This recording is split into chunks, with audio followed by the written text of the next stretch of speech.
CSR 2022 सरकार नियम लेकर आई, 1,10,000 संविदा कर्मियों को उसमें स्थायी करने की बात कही गई। लेकिन पिछली गहलोत सरकार ने 1,10,000 संविदा कर्मियों के नाम पर ढिंडोरा पीट दिया कि हमने इनको स्थायी कर दिया, जबकि वो कुएं से खड्डे में डालने वाला काम किया।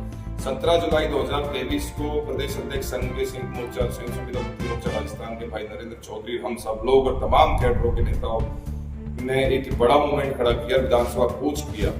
लेकिन उस कूच के दौरान हमारे सैकड़ों साथियों के, दर्जने साथियों को चोटें आई, लाठीचार्ज किया पिछली कांग्रेस सरकार ने। तब भारतीय जनता पार्टी के तमाम मंत्री, विधायक, तमाम चयन के प्रवक्ता रामलाल शर्मा जी, राजेंद्र राठौर, तमाम मंत्री हैं जितने भी, उन सब लोगों ने हमारे फेवर में ट्वीट किया और उन्होंने कहा कि किस तरीके से हमारी सरकार आएगी, हम इन लोगों को स्थायी करेंगे। लेकिन आज सरकार को काफी लंबा समय हो गया, लेकिन CSR नियम 2022 कमेटी के नाम पर, मीटिंग के नाम पर, सूचनाओं के नाम पर लंबा समय निकाल दिया है। अब हमारे धैर्य का बांध टूट चुका है। कई विधानसभा सत्र गुजरे, हमने उसमें कुछ की घोषणा जरूर की, लेकिन कहीं ना कहीं इस तरह का लेटर सरकार पहले ही निकाल दी थी, जिससे हमारे संविदा कर्मियों का मनोबल उत्साहित हो जाता है। लेकिन अब मैं स्पष्ट कह देना चाहता हूँ कि राजस्थान सरकार की नियत और नियति में खोट है, और वो स्पष्ट हो चुका है कि कहीं ऐसा नियम में नहीं है कि 5 साल वो आपको 5 साल बाद स्थायी कर देंगे। इसलिए बहुत से साथी तो घरों में बैठे बैठे ये सोचते हैं कि सरकार ने नियम बना दिया 2027-28 तक हो ही जाएंगे, जबकि आपको पता होना चाहिए 1 लाख कर्मचारी को स्थायी करने के लिए सरकार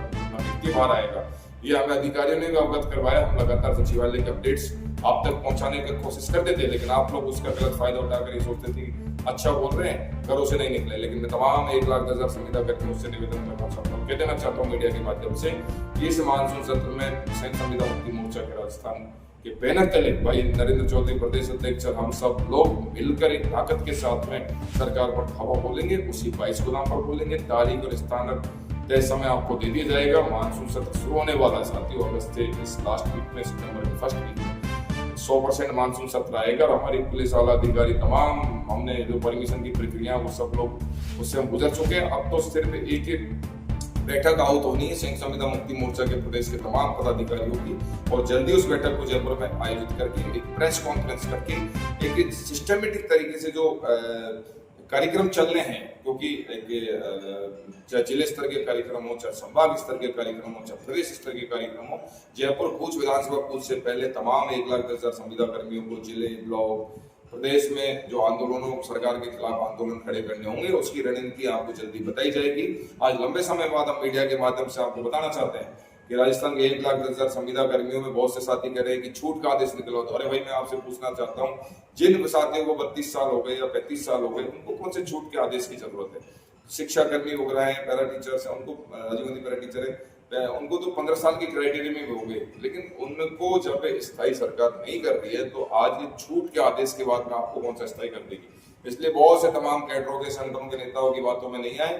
हालांकि तमाम संगठन और कैडर के नेता आप तक बात पहुंचाएंगे और हम उनके साथ मीटिंग करके उनको भी समझाने का प्रयास करेंगे। अगर कोई साथी ये मानता है कि हम स्थायी हो रहे हैं, 27 हो जाएंगे, 28 हो जाएंगे, उनकी सबसे बड़ी गलतफहमी है, क्योंकि संविदा सेवा नियम में भी 9/18/27 की व्यवस्था की है। आप 9 साल बाद में 29,500 ले लीजिए, आप 18 साल बाद 51,500 ले लीजिए, और आपको 60 साल तक इसी तरह के संविदा के शोषण में आप उलझते रहेंगे। इसलिए मैं तो हमेशा से पहले ही कहता आया हूँ, मैं चाहे कांग्रेस का हो, चाहे भाजपा का हो, हम हमेशा से सरकार के पक्ष में रहें। इसलिए रहेंगे क्योंकि जब सरकार हमारे पक्ष में काम करती है, तब सरकार के साथ डंके से डंका भी बजाते हैं। भारतीय जनता पार्टी ने अपने संकल्प पत्र में कहा कि संविदा के 1,10,000 संविदा कर्मियों को स्थायी करेंगे, तो हम लोगों ने उनका बूथ तक उनका साथ दिया, और डायरेक्ट, इनडायरेक्ट, प्रत्यक्ष रूप से हमने भारतीय जनता पार्टी की सरकार बनाने का काम किया। और हमने माननीय भजन लाल शर्मा जी के नेतृत्व में जो सरकार आज काम कर रही है, उससे हम खुश भी हैं। लेकिन अब हमें हमारे धैर्य और सब्र का बांध टूटता नजर आ रहा है। इसलिए अब तमाम साथियों से कहना चाहेंगे, चाहे विधायकों से, मंत्रियों से, आप सूचनाएं, डिजायर प्रक्रिया, डिजायर अभियान चल रहा है, उसमें भी सहयोग करें। अब जिले और ब्लॉकों में जो ज्ञापन दे रहे हैं, उसमें भी प्रॉपर तरीके से सहयोग करें। लेकिन मेरी तमाम कैडरों के नेताओं से लगातार बात हो रही है, भाई नरेंद्र चौधरी जी, हम लोग VC के माध्यम से, फोन कॉल के माध्यम से। आज एक बड़ा कैडर है CHO यूनियन, जिसके साथ में इतना कटोरा है कि उसके संविदा सेवा नियम कि भर्ती के तहत ही उनको भर्ती किया गया था, लेकिन उनके जो पूर्व की सेवा है उसको भी नहीं जोड़ा जा रहा है, उनको भी बैक रखा जा रहा है। हालांकि उनका हमारे साथ में कार्यकाल पंचायत शिक्षकों विद्यालय सहायक पूरा हो रहा है, लेकिन अब उन साथियों से कह देना चाहता हूं कि मैं पहले भी कहता था सीएचओ साथियों को आपको भी घरों से निकलना पड़ेगा, लेकिन राजस्थान के तमाम सीएचओ अब तक घरों में बैठे रहे। मैं राजस्थान के चिकित्सा विभाग के सीएचओ साथियों से कहना चाहता हूँ, बड़ा धड़ा है, बड़ी यूनियन है, आप लोग भी मिलकर साथ जुटे। जेटीए है, लेखा सहायक है, अकाउंटेंट है, एनआरएचएम, आईआरजीवाई है, राजीव गांधी पैरा टीचर है, शिक्षा कर्मी है, सब लोगों से निवेदन करना चाहूंगा, आपकी बार हम सरकार पर बड़ा दबाव बोलेंगे और आप लोग 22 गोदाम पर मानसून सत्र की तैयारी में जुट जाएं। पूरे राजस्थान के कोने कोने गांव ढाणी तक पीड़े चावल बांटने का काम हम और पूरी प्रदेश कमेटी करेगी।